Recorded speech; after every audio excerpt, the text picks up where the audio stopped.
মাত্র ৩৭ বছর বয়সে প্রয়াত হয়েছেন অদ্বৈত মল্ল বর্মন, কিন্তু ওনার কাজের জন্য এখনো মানুষ ওনাকে মনে রেখেছেন। ভারতবর্ষে এমন বহু মানুষ জন্মগ্রহণ করেছেন যারা কম বয়সে প্রয়াত হয়েছেন, কিন্তু তাদের কাজের জন্য মানুষ তাদেরকে মনে রেখেছে।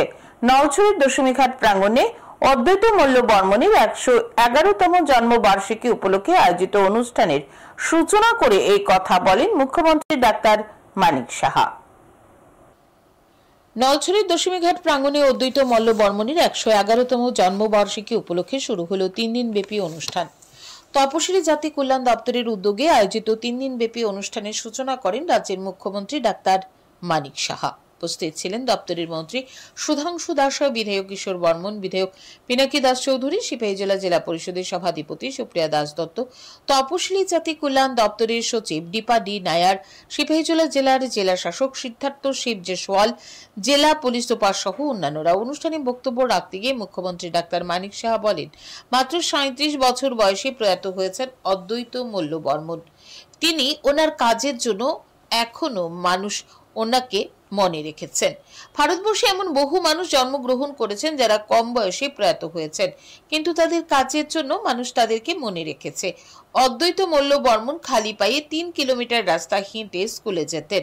স্কুল জীবনে সর্বদা বাংলা বিষয়ে সর্বোচ্চ নম্বর পেয়েছেন।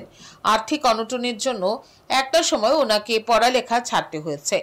১৯৩৫ সালে তিনি নবশক্তি পত্রিকার সহকারী সম্পাদক হিসেবে দায়িত্ব পালন করেন। কবিতার মাধ্যমে অদ্বৈত মল্ল বর্মনের লেখা শুরু হয়।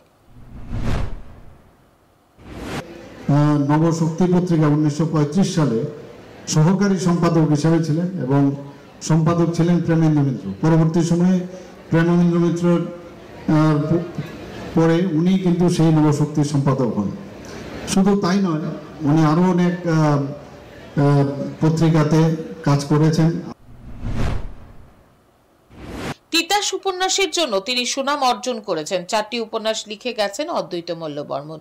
২৪টিরও বেশি প্রবন্ধ তিনি রচনা করেছেন। অল্প সময়ের মধ্যে অদ্বৈত মল্ল বর্মন অনেক কিছু করে গেছেন বলেও দাবি করেন মুখ্যমন্ত্রী। তিতাস একটি নদীর নাম। এই একটি কালজয়ী উপন্যাসের জন্য উনি খ্যাত হয়েছেন। সবাই ওনাকে ওনার এক ডাকে এই বিষয়ে ওনাকে চিনেন। এই দিনের অনুষ্ঠানে এলাকার সাধারণ মানুষের উপস্থিতি ছিল লক্ষণীয়।